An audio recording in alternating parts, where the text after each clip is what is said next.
Hey everybody, it's Melissa. It has been a hot minute since I last talked to you guys. Yep, I'm still in the middle of what they call the trial implant for my back. They want to put a spinal stimulator in, and right now I do currently have, Oakley, quit. Okay, sorry, that's my dog. Anyway, I currently have 2 leads, electrodes, on my spine, and they are running outside of my back, so I have the little open incisions, and they're taped to my back and then plugged into a device that I have to wear around a little halter that stimulates my nerves and is supposed to block the pain signals to my brain for my lower back issues, the degenerative disc, and so that's supposed to take care of some of the pain in my lower back and legs, and it seems to be working okay. I'm still on the fence about having the actual implant. I go back next Monday and they will remove these, and then we'll go from there if I decide to go ahead with the implant. And one of the big reasons there's a lot of reasons I don't want to. Number one, you have a very, very long recovering time from the surgery. And this has been hard enough. I can't shower or anything. So it's been sponge baths only for Melissa for over a week now. And I can't bend or twist or lift or, anything, because it could cause those electrodes to slip off my spine. So it's just been a super lot of fun, and I, doing research on the device. Some people have success, but the thing about it is, it's considered the most dangerous of all the implants to have, because it has caused a lot of paralysis in people. It has caused a lot of deaths. Sometimes the battery pack in the implant overheats and has caught on fire inside your body, or overheated to the point that it will burn spinal nerves. And yeah, I'm just like, ah. So for me, it's going to have to do a whole lot of significant improvement in pain for me to agree to it. So we shall see. I'm just praying, like, Lord, what should I do with this thing? Anyway, I've just been tired, and dealing with all this is the reason I haven't jumped on here. Spoonie life. If anybody doesn't know what a spoonie is, it's a person with multiple medical conditions that are chronic. Yay me, I'm in that club. Woohoo! Okay, alright, so let's do a little devotion, shall we? I haven't done a devotion out of this Bible in a while, and I decided, I'm sitting here on my bed, so that's why it kind of looks weird, from your angle. So I'm just going to read this. I think it's, very pertinent to people in my particular situation. Does God still want to use you even though you're broken? And by broken, I mean physically just broke. I broke down. I think by now, if I were a car, they would have totaled me. So, wait for the insurance company to call any day on that one and say, I'm sorry, we're just got to total you, and, let your husband get another one. Because you just broke. You completely broke. Okay, alright. So, the verses for this one are out of Genesis chapter 39, 19 through 23. And it says, Joseph put in prison. Potiphar was furious when he heard his wife's story about how Joseph had treated her, which was a complete lie, by the way. She lied. So he took Joseph and threw him into the prison where the king's prisoners were held, and there he remained. But the Lord was with Joseph in the prison and showed him his faithful love. So see, God's with us in the worst of circumstances. And the Lord made Joseph a favorite with the prison ward. Before long, the warden put Joseph in charge of all the other prisoners and over everything that happened in the prison. The warden had no worries because Joseph took care of everything. The Lord was with him and caused everything he did to succeed while in prison. Okay? Alright, and this is the devotion that goes along with it. It says, it's important to figure out what God's calling is to do in each phase of life. So that calling can change. because that calling can change. Oh, look at there. That was the very next word. How do you like that? For example, I wasn't supposed to be doing what I'm doing now when I was in my 20s. What God called me to do in my 20s was different from what He had for me to do in my 30s. Yet sometimes we can get locked into a sense of calling and think, this is what I'm supposed to do with the rest of my life. But we need to hold that sense of direction loosely in our hands, because it's really up to God. He could change the direction He's leading us at any moment. God has a call for you in this particular season, and He may call you to something different in the next season. But what remains constant is our yes to God. Through all the stages of our lives, we can say to God, I will do whatever you ask, whenever you ask, however you ask, in whatever manner you ask. Our surrender to Him is constant, and He fills in the details of what we're supposed to be doing during each stage. Every season has both limitations, yes it does, and joys that are present only in that season. We're wise to recognize our current limitations and also to find and celebrate the joys. For example, mothers of young kids can feel limited. They may desire to use their gifts in a ministry or leadership opportunity, but instead much of their time and energy is spent parenting. If you're a young mom who's struggling with this stage of life, I know you're itching to get out there and save the world, to use your gift to the best of your ability. You're dying to do that, but be careful, because those moments with your children are fleeting, and they will never come again. Whatever stage you're in, trust God with this season of your life. Accept its limits, but also relish in its joys. Amen to that. So this applies to all of us, because we each are in a season. And this season that we're currently in is going to be a lot different than the season that we once were in. I'm in a season of immobility physically. I can't even drive my car right now. And if I could, I'm just too broke with medical bills to be able to spend a whole lot of money. So I told the doctor the other day, I'm like, this has really cut into my favorite sport. And he's like, what was that? I'm like, shopping. And he just kind of laughed. I'm like, I don't see anything funny about that at all. It's true. But I'm limited. So what do I do with that limitation? I do what I can. I do whatever God gives me opportunity to do.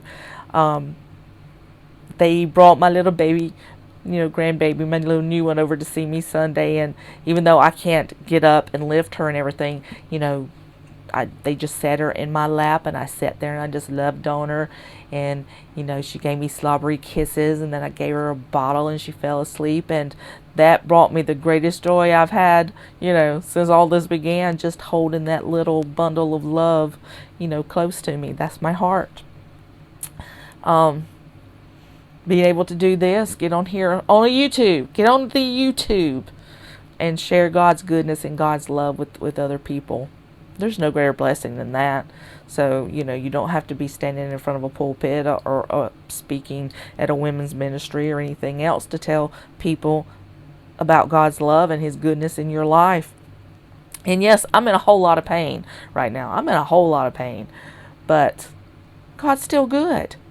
I have trouble getting up and going to the bathroom, quite frankly, but God is still good.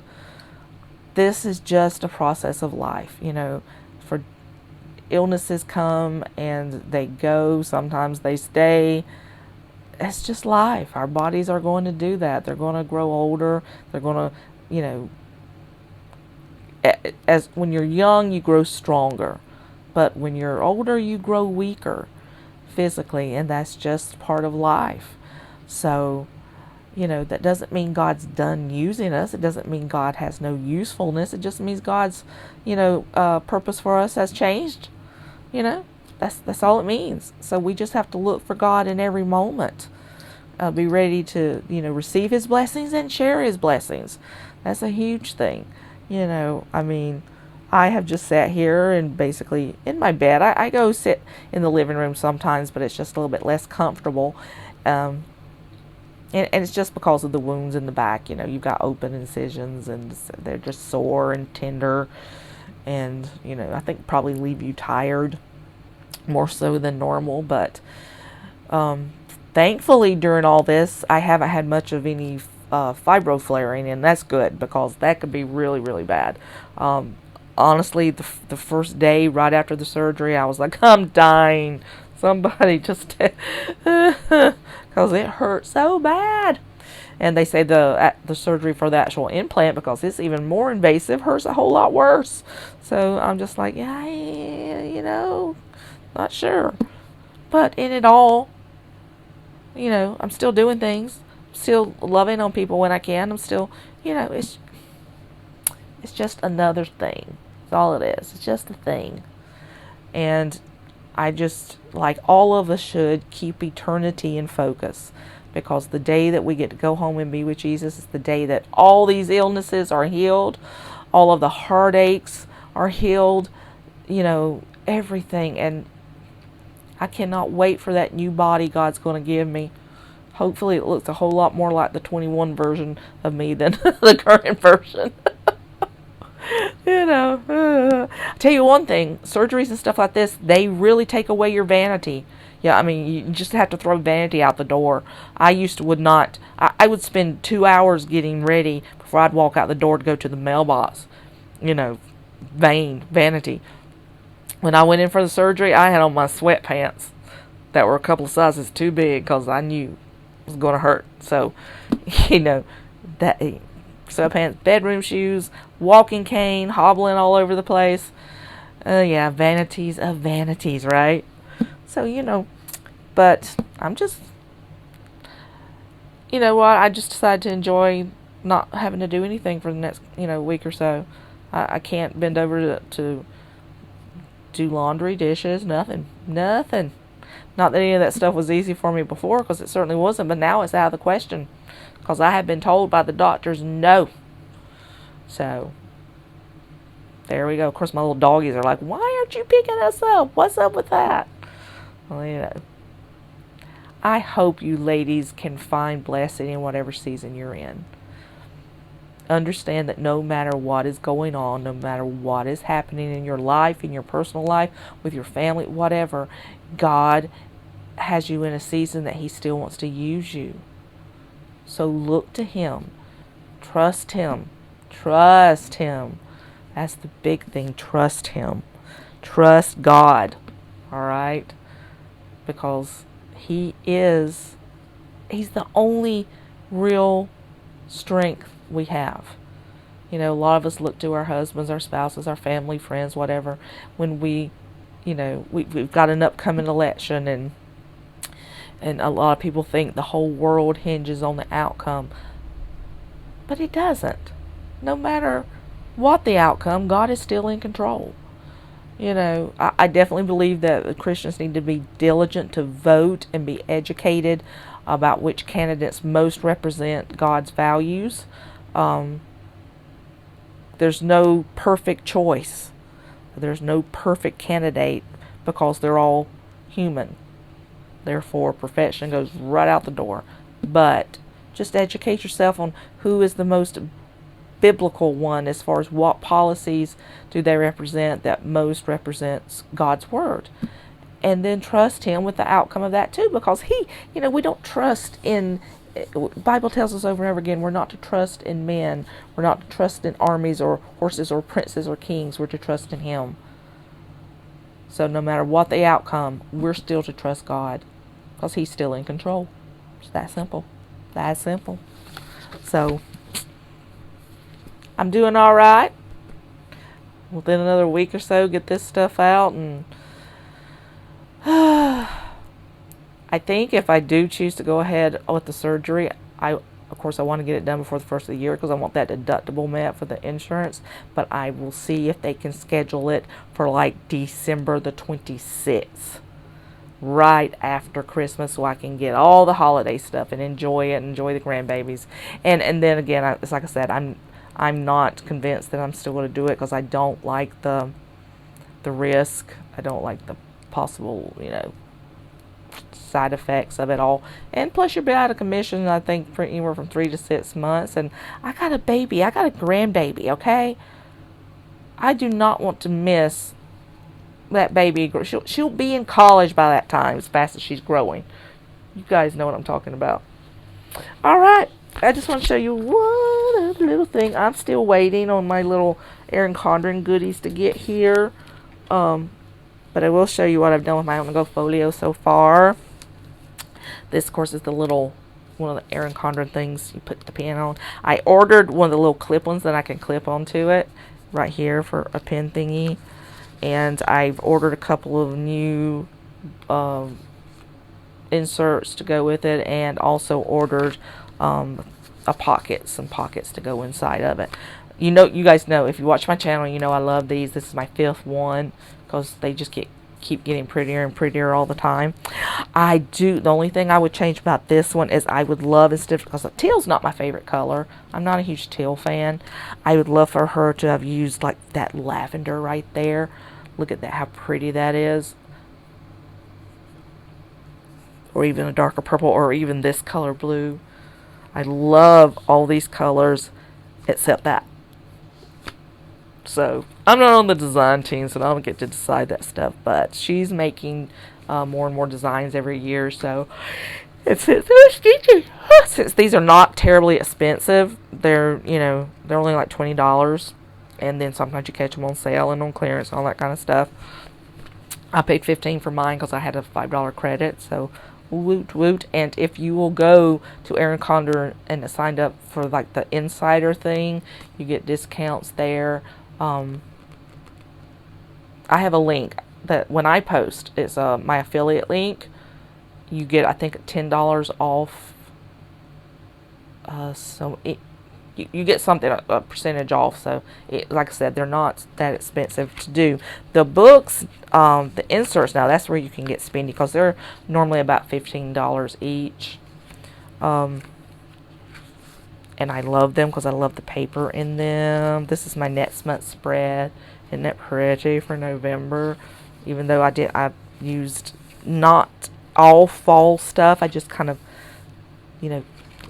tied it in there. My Christmas spread that I got going on all the way, because this goes through January 2021. So I've got some of this stuff in there. I'm sorry it's so close, but since I'm sitting in bed, it's kind of like all I can do right now. And then Love Month, February, March, April.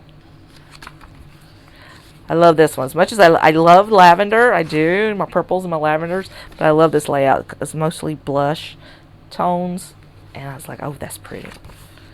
And then my least favorite color, but I had the stickers, so I wanted to use them. And I had some flowers and stuff that matched. Let's see, I've got it all the way through June. July, I'll do more there, and then August, I haven't decorated yet. But she has seasonal books that has seasonal things. A lot of this, though, I didn't. I used out of other books that I've had, because I used my seasonal stuff mostly in my vendor's pack, decorating the months in there. And then I was making some weeklies on the back pages. I was doing my own, but I ordered these off Macari, which it's an A5 size, little bit big, but still worked really nicely. So that's Halloween week. This is the current week that we are in. I gotta fill out some stuff in there. And see, again, I got all my purples, my little bow, and use some of my happy planner stickers and stuff in it. But anyway, these, like I said, I ordered off Macari. I got 2 of them, and they're good for 2 quarters, I think, for $13. But you can also, I'm working on making my own. I can do that. I ordered one of the big long staplers so I can make booklets. So I'll be making my own like this when that gets here. But you can get these off Etsy. Of course, I have an Etsy store, but this one I actually got off Macari. So that's what it looks like before it's decorated. And I have some that I've made that looks a lot like this too. So you got your habit tracker, big place for notes, nice place for writing, your inspiration for the week. your to-do list over here. So it's pretty cool. I like it. And then I also have my gratitude journal in here from Erin Condren. I love the gratitude journal she has. And then I have one of her notebooks, just for notes and scripture writing and stuff. This is a little daily I made for myself. I didn't make the measurements exactly like I want them, but, and plus I forgot to flip my thing over, so I gotta set it so it prints, you know, double-sided. But that's some of my daily inserts that I made for myself. And I put different kinds in there because I like different stuff. I like mixing it up. And then I also did this one that I'm going to make a book out of called The Week Ahead. Just very, very simple. You just, you know, place to make notes about stuff that's going on throughout the week that you can just reference really quickly. But I really love it. I just love the way they feel. From day one when I got my first one, I was number one because they are basically a 5x7 or an A5 size, if you know, for your A5 planners. But yet they're not huge and bulky to carry like if you were carrying an A5 planner around with you. And then the fact that I've got teal, I've got the champagne colored one, I've got the pink one that's got the sketched roses on it, and I've got the lavender one, and now I've got this one. And I love them. And the books, you can find other books if you don't want to use it as a planner. You just want to use it maybe as a diary or something. Look on Amazon. They have the beautiful booklets that fit in them, the notebooks and things. So it's Hobby Lobby. And they're not expensive. You can usually get like 3 for $10. And I have even found everyone knows the Ray Dunn collection stuff. I found hers. I got 3 of them for $2.99 at TJ Maxx one time. So, you know, you just gotta look. Whenever I go to TJ Maxx, Ross, any place like that, they've usually got a little section where they have books and things like that. I always go and check because you never know what you're going to find. So I always check. I have found fabulous pens, the refillable kind that are steel, that you get from like Simply Gilded. If you buy them from there, like $10. I found one there at TJ Maxx again for $2.99. So, and I love pens, so I grab pens up all the time. All the time. Spend lots of money on them. Okay, guys. That's about it for today. I'll let you go and see if I can get this blasted video uploaded so you guys can say, hey, comment, subscribe, please like, leave comments, share, all that fun stuff. Let everyone know I'm not dead. I'm at like slowly closing in on 1,400 subscribers. Once I hit that 1,500 mark, that's when we do the planner giveaway. So, you know, let's keep working toward that. And I wish it'd speed up a little bit. It drives me nuts having to wait a long time to give stuff away. It really, really, really, really does. Okay. Alright, guys. As soon as I get that Erin Condren stuff, which hopefully will be, I don't know, hopefully in the next week, I think. Oh, gosh, I think it's Friday when it's expected to come. I don't know why this one has taken so long. This one came really super fast. But this other one is taking forever. And I'll show it to you. And go check out Etsy too, not just my store, everybody's store. There's some cute stuff on there right now for the holidays. So I've got to where I love Etsy so much. Alright, guys, absolutely love you to deaths. Thank you so much for being a part of my community and part of this channel. I appreciate it more than you can know. But anyway, big giant hugs and cyber, you know, kisses and all that fun stuff. And I will see you next time. Bye!